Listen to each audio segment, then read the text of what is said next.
আরো বিপদে অভিষেকের পিএ সুমিত রায়। কেন? কারণ সুমিত রায়ের বিরুদ্ধে ফের থানায় অভিযোগ, চাকরি দেওয়ার নামে প্রতারণার অভিযোগ সুমিতের বিরুদ্ধে।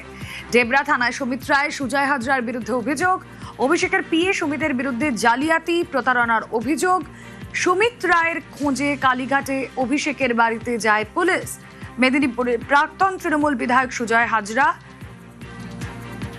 পিএ সুমিত রায়ের বিরুদ্ধে লুকআউট নোটিশ ইতিমধ্যেই জারি হয়েছে। কেন আরো বিপাকে সুমিত রায়, জানাবেন আরো বিস্তারিত। রৌনক রয়েছেন সঙ্গে। রৌনক, দেখো, একেবারে ইতিমধ্যে ডেবরা থানায় এই সুমিত রায়ের বিরুদ্ধে লক্ষ লক্ষ টাকা নিয়ে চাকরি না দেবার অভিযোগ করেছেন ডেবরারই বাসিন্দা প্রসেনজিৎ রায়। মূলত 2023 সালে এই সুজয় হাজরা একটি হোটেলে ডেকে এই প্রসেনজিৎ রায়ের কাছ থেকে 12 লক্ষ টাকা নেয় এবং এখানে আসিক নামে একজন মিডল ম্যান ছিল, যে কিনা বলে যে অভিষেক বন্দ্যোপাধ্যায়ের আত্মসহায়ক সুমিত রায় তাকে 30 লক্ষ টাকা দেওয়া হবে এবং এই প্রতিশ্রুতি নিয়েই এই প্রসেনজিৎ রায় তার কাছ থেকে লক্ষ লক্ষ টাকা সুজয় হাজরা এবং সুমিত রায় হাতিয়ে নেয়। এমন কিছু তাই নয়, এদেরকে একদিন নিয়ে এসে কলকাতায় খাদ্য ভবন থেকে শুরু করে বিকাশ ভবনে বিভিন্ন জায়গা ঘুরিয়ে দেখানো হয় এবং নথি নেওয়া হয়, তারপরে মেডিকেল টেস্টও করা হয়। এত কিছু করার পরও যখন লক্ষাধিক টাকা তার কাছ থেকে হাতিয়ে নেওয়া হয়, দেখা যায় যখন চাকরির কথা তারা জিজ্ঞেস করেন, কোনো মতে কোনো চাকরি তারা পান না। পরবর্তীতে গত 16ই জুন ডেবরা থানায় এই প্রসেনজিৎ রায় লিখিত অভিযোগ দায়ের করে এবং সেই অভিযোগের ভিত্তিতে ইতিমধ্যে মামলা রুজু করেছে ডেবরা থানার পুলিশ। একদিকে যেমন সুজয় হাজরা গ্রেফতার হয়ে ইতিমধ্যে জেলে রয়েছেন, অন্যদিকে সুমিত রায়ের খোঁজে কিন্তু সিআইডির তরফ থেকে লুকআউট সার্কুলার জারি করা হয়েছে এবং এদের একজন মিডল ম্যান যার নাম আসিক নাম উঠে আসছে, তার খোঁজেও কিন্তু ইতিমধ্যে তল্লাশি। শুধু অভিষেকের পিএ নন, এই সুমিত রায়ের আরো কীর্তি রয়েছে। কি সুমিত রায়? লুকিয়ে রেখেছি কি না আমার পুরো বাড়ি সার্চ হয়েছে, উত্তর তদন্তকারী সংস্থার প্রতিনিধিদের জিজ্ঞেস করুন। শুক্রবার রাত 3টে কালীঘাটের পটুয়াপাড়ার অভিষেক বন্দ্যোপাধ্যায়ের বাড়িতে আচমকা হানা পশ্চিম মেদিনীপুরের শালবনী থানার পুলিশের। 1.5 ঘন্টার তল্লাশি, হাজির হন মমতা বন্দ্যোপাধ্যায়ও। কিন্তু কেন এই হানা, কার খোঁজে? ইনি সুমিত রায়, অভিষেকের পিএ, আত্মসহায়ক। এর খোঁজেই অভিষেকের ঠিকানায় পুলিশ। কিন্তু কি এমন অভিযোগ উঠেছে সুমিতের নামে? পুলিশের দাবি, কোটি কোটি টাকার জমি জালিয়াতি মামলায় নাম জড়িয়েছে সুমিত রায়ের। তাঁর খোঁজ মিলছে না। এই পরিস্থিতিতে সুমিতের মোবাইল টাওয়ার লোকেশন ট্র্যাক করা হয়। শুক্রবার রাতে সুমিতের মোবাইল ফোনের লোকেশন মেলে অভিষেকের বাড়ি এবং আশপাশের এলাকা থেকে। এরপরেই সুমিতের খোঁজে অভিষেকের বাড়িতে পুলিশ। কে এই সুমিত রায়? কেন তার খোঁজে মাঝরাতে অভিষেকের বাড়িতে হানা দিল পুলিশ?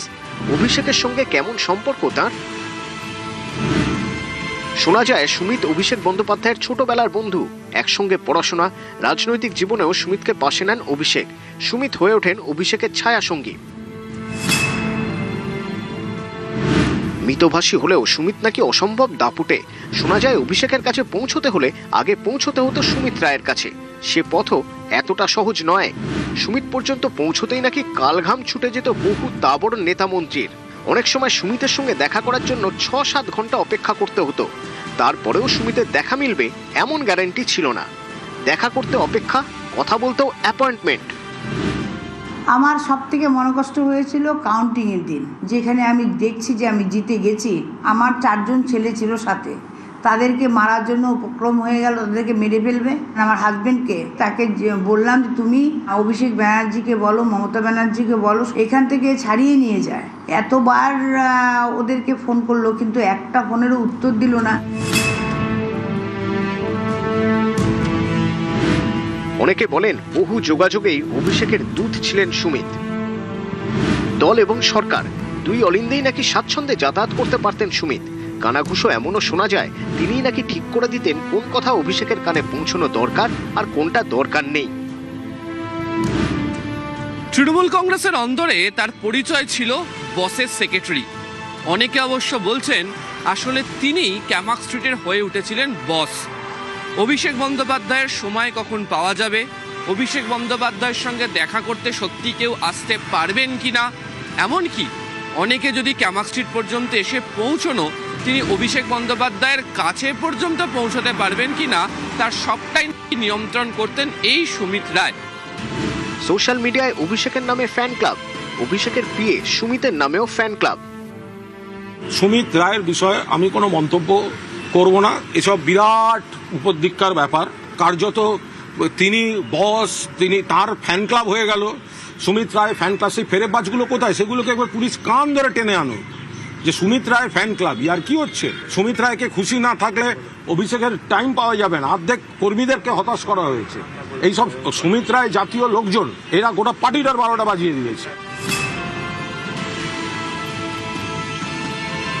ডায়মন্ড হারবার অভিষেক বন্দ্যোপাধ্যায়ের সংসদীয় এলাকা। সাংসদের হয়ে এখানকার সমস্ত কাজ দেখাশোনা করতেন সুমিত। হলদার পুষ্পা জাহাঙ্গীর খানের সঙ্গেও এক ফ্রেমে দেখা গিয়েছে তাকে। জাহাঙ্গীর এখন শ্রীঘরে হাফ প্যান্টে ফুল মস্তান। এবার সুমিতের খোঁজে পুলিশ পৌঁছলো অভিষেকের দুয়ারে। সুমিত রায়কে খুঁজতে অভিষেক বন্দ্যোপাধ্যায়ের কালীঘাটের বাড়িতে এসে পৌঁছায় শালবনী থানার পুলিশ।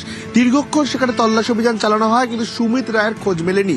কোথায় রয়েছে এই অভিষেক বন্দ্যোপাধ্যায় আত্মসহায়ক সুমিত রায়, তার খোঁজে বিভিন্ন জায়গায় পুলিশের তরফ থেকে তল্লাশি অভিযান চালানো হচ্ছে। এবং আমরা ইতিমধ্যে রয়েছি 8A canal road new Alipur Sumit রায়ের এই বাড়িতে। হ্যাঁ, ও তো পাড়াচ্ছে। হ্যাঁ, এখানে জন্ম। সেই সপ্তাহখানেক আগে এসেছিল, রাত্রিবেলায় বেরিয়ে যেতে দেখেছি। আর জানি না, তোলাবাজি করতে এখানে তো বেশি লোক দিয়ে করাতো, তো এখানে থাকতো না বেশি। ও রাত্রিবেলা 1টা-1:30টার সময় আসতো, আর 11টার মাত্র সকালে চলে যেত। শুধু জমি জালিয়াতি নয়, সুমিতের বিরুদ্ধে রয়েছে ভুরি ভুরি অভিযোগ। 26-এর ভোটে তৃণমূলের টিকিট পাইয়ে দেওয়ার টোপ দিয়ে নাকি কয়েক কোটি টাকা হাতিয়েছেন তিনি। টাকা নিলেও টিকিট দেননি। এরপরই ইডি সিবিআই এর স্ক্যানারে অভিষেকের আত্মসহায়ক। শালবনী থানায় একটি অভিযোগ দায়ের হয়, যার মূল অভিযুক্তের নাম সুমিত রায়, যিনি অভিষেক বন্দ্যোপাধ্যায়ের আত্মসহায়ক। যেখানে অভিযোগ ছিল এই নির্বাচনের আগে প্রার্থী তালিকায় নাম তুলে দেওয়ার নাম করে লক্ষ লক্ষ টাকা আত্মসাৎ করেছেন এই সুমিত রায় এবং তার সাগরেদরা। তদন্তে নেমে অভিষেক বন্দ্যোপাধ্যায়ের বাড়িতে ভোর রাতে রেড করে শালবনী থানার পুলিশ। কয়লা পাচার থেকে শিক্ষক নিয়োগ দুর্নীতি, এই সব মামলাতেও স্ক্যানারে সুমিত। কয়লা পাচার মামলায় উঠে এসেছে সুমিতের নাম। শিক্ষক নিয়োগ দুর্নীতির তদন্তেও সুমিতকে তলব করে ইডি। সুমিত রায়, তার নাম এই প্রথম পুলিশ বা কেন্দ্রীয় এজেন্সির তদন্তের খাতায় প্রথমবার নয়, কেননা এর আগেও কয়লা দুর্নীতির তদন্তে নেমে ইডি আধিকারিকরা তাকে জিজ্ঞাসাবাদ করেছিল, সেটা 2022 সাল। সেক্ষেত্রে তাকে ইডি সিবিআই 2 কেন্দ্রীয় তদন্তকারী সংস্থায় সাক্ষী হিসেবে তার সাক্ষ্য প্রমাণ নথিভুক্ত করেছিল। সুমিতের বিরুদ্ধে এবার কোটি কোটি টাকার জমি দুর্নীতিতে জড়িত থাকার অভিযোগ। নিউজ 18 বাংলা।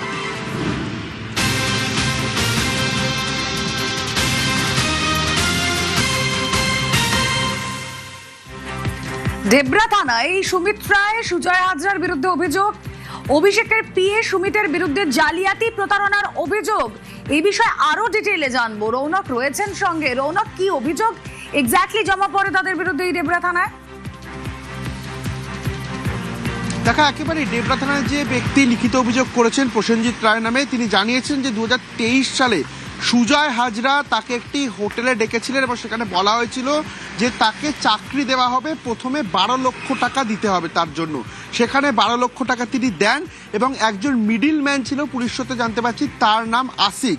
এবং সেই আসিক বলেছিলেন যে শুধু 12 লক্ষ টাকা দিলেই হবে না, এরপরে 30 লক্ষ টাকা দিতে হবে অভিষেক বন্দ্যোপাধ্যায়ের আত্মসহায়ক সুমিত রায়কে। এবং সেখানেই কিন্তু নিজের জোর খাটাতো এই সুমিত রায়, অর্থাৎ এই প্রসেনজিৎ রায় নামে যিনি অভিযোগ করেছেন, তিনি 12 লক্ষ টাকা এই সুমিত রায়কে দেন এদের মাধ্যমে। পরবর্তীতে দেখা যায় যে তাদেরকে এই কলকাতায় নিয়ে এসে বিকাশ ভবন, খাদ্য ভবন, বেশ কয়েকটি জায়গা ঘোরানো হয় এবং বলা হয় এখানেই তাদেরকে চাকরি দেওয়া হবে, যার বিরুদ্ধে প্রায় 42 লক্ষ টাকা তাদেরকে দিতে হবে। এবং শুধু তাই নয়, এই যে প্রসেনজিৎ রায় অভিযোগকারী, তার মেডিকেল টেস্ট হয়। মেডিকেল টেস্ট হয়ে যাওয়ার পর 2023 থেকে 2026 কোনো রকম তারা নিয়োগ পাননি। পরবর্তীতে বুঝতে পারে যে তারা প্রতারিত হয়েছে। অর্থাৎ অভিষেক বন্দ্যোপাধ্যায়ের আত্মসহায়ক সেই জোর খাটিয়ে দিনের পর দিন এরকম লক্ষ লক্ষ টাকা তুলতো এই সুমিত রায়। এবং কিভাবেই টাকা তুলতো? ভুয়ো চাকরির প্রতিশ্রুতি দিয়ে। এবং আমরা পুলিশ সূত্রে জানতে পারছি এরকম 12 জন জনের কাছ থেকে কিন্তু 12 লক্ষ টাকা অগ্রিম নেওয়া হয়েছিল এবং পরবর্তীতে 30 লক্ষ টাকা চেয়েছিল সুমিত রায়। এবং এই সুমিত রায় এবং সুজয় হাজরা এদের মধ্যে একজন মিডিল ম্যান ছিল, তার নাম এখনো পর্যন্ত আমরা জানতে পারছি আসিক। একে দিয়েই কিন্তু এরা এই কাজটি করাতো, অর্থাৎ কিভাবে নথি নিয়ে এটি মেডিকেল টেস্ট করে এই গোটা প্রক্রিয়া কিন্তু ভুয়োভাবে পরিচালিত করছিল এই সুজয় হাজরা এবং সুমিত রায়। অর্থাৎ শুধু জমি কেলেঙ্কারি, মাটি চুরি বা স্বাস্থ্যসাথীর টাকা খাওয়া নয়, এর পাশাপাশি এরকম লক্ষ লক্ষ টাকা তুলে ভুয়ো চাকরি দেওয়ার নাম করা বা প্রতারিত করারও অভিযোগ এবার এই সুমিত রায় এবং সুজয় হাজরার বিরুদ্ধে দায়ের করা হলো। গত 16ই জুন এই অভিযোগকারী প্রসেনজিৎ রায় ডেবরা থানায় লিখিত অভিযোগ দায়ের করে যে 2023 সাল থেকে 26 সাল তার কাছে কিভাবে ধাপে ধাপে টাকা নেওয়া হয়েছিল বা কিভাবে তার সঙ্গে এই প্রতারণা চালিয়েছিল অভিষেক বন্দ্যোপাধ্যায়ের আত্মসহায়ক নিজের জোর খাটিয়ে। এবং গোটা অভিযোগপত্র লিখিত আকারে পুলিশে জমা দেওয়ার পরই কিন্তু ডেবরা থানার পুলিশ এই অভিযোগপত্রের ওপরে ইতিমধ্যে মামলা রুজু করেছে। এবং একদিকে যেমন সুজয় হাজরা গ্রেফতার হয়ে আছে, অন্যদিকে সিআইডির তরফ থেকে এই অভিষেক বন্দ্যোপাধ্যায়ের আত্মসহায়ক সুমিত রায় তার বিরুদ্ধে লুকআউট সার্কুলার জারি করা হয়েছে। কারণ তুমি জানো, যেদিন অভিষেক বন্দ্যোপাধ্যায়ের বাড়িতে শালবনী থানার পুলিশ আসে এই সুমিত রায়ের খোঁজে, সেদিনই কিন্তু তার ফোনের লাস্ট টাওয়ার লোকেশন পাওয়া গেছিল অভিষেক বন্দ্যোপাধ্যায়ের এই কালীঘাটের বাড়িতে। তারপর থেকে তার কোনো রকম হদিশ নেই। তার নিউ আলিপুরের বাড়ি থেকে শুরু করে তার ক্লোজ অ্যাসোসিয়েটদের বাড়িতে শালবনী থানার পুলিশ তল্লাশি অভিযান চালায় এবং ইতিমধ্যে সিআইডির তরফ থেকে তার বিরুদ্ধে লুকআউট সার্কুলার জারি করা হয়েছে। বিমানবন্দর থেকে শুরু করে প্রত্যেকটি পুলিশ কমিশনারেট এবং জেলা পুলিশকেও কিন্তু এই বিষয়ে অবগত করা হয়েছে, কিন্তু এখনো পর্যন্ত সুমিত রায়ের হদিশ মেলেনি।